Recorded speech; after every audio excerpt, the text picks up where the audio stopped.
Hi, this is Cheryl with a little movement study that arose out of the question of, what can help us have springier knees, can help, improve our walking gait so that we have less pain on the top of our foot.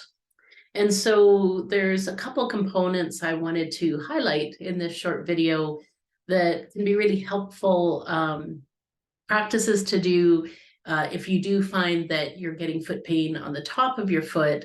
These might be some interesting things to try for you. And so one is related to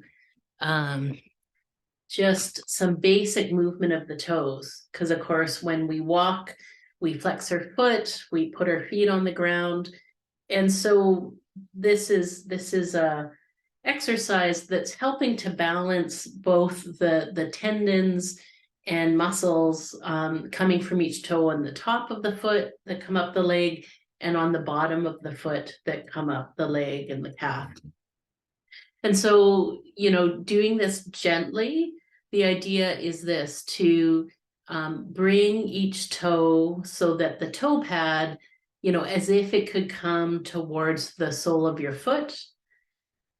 And while you do that, to bring your foot into flexion so that you're softly bending your toe as you're softly flexing your foot and releasing that with each round. So you want to do that toe by toe.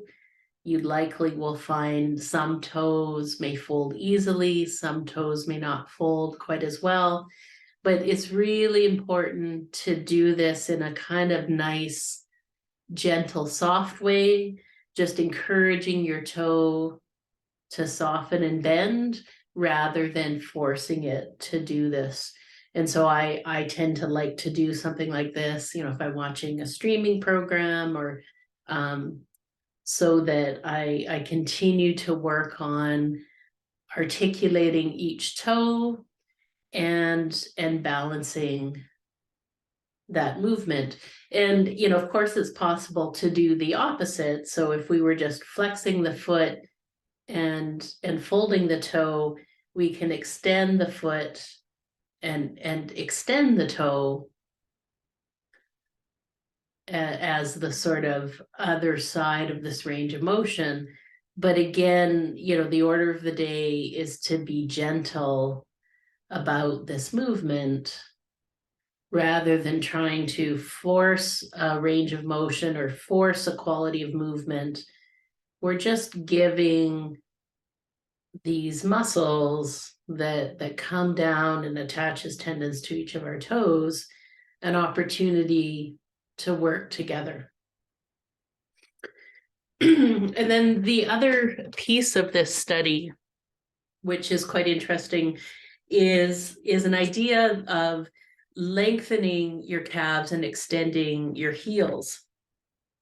And so I explored this on the wall, just to bring your legs up the wall, and then to explore this idea of allowing your toes to come down, not by pulling on the muscles on the top of the toes and that come up the front of the leg, but by extending your heels out.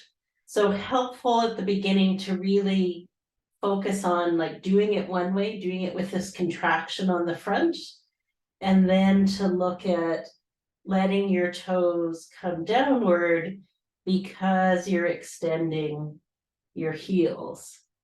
And so really paying attention to how the muscles in your calf lengthen compared to how the front of your legs contract to bring your toes down. So wanting to get a feel and a sense of that lengthening process to, help you release a little bit of the calf muscles, but also just to bring in a greater sense of balance between what's happening on the top of your foot and the front of your leg and the bottom of your foot and the back of your leg.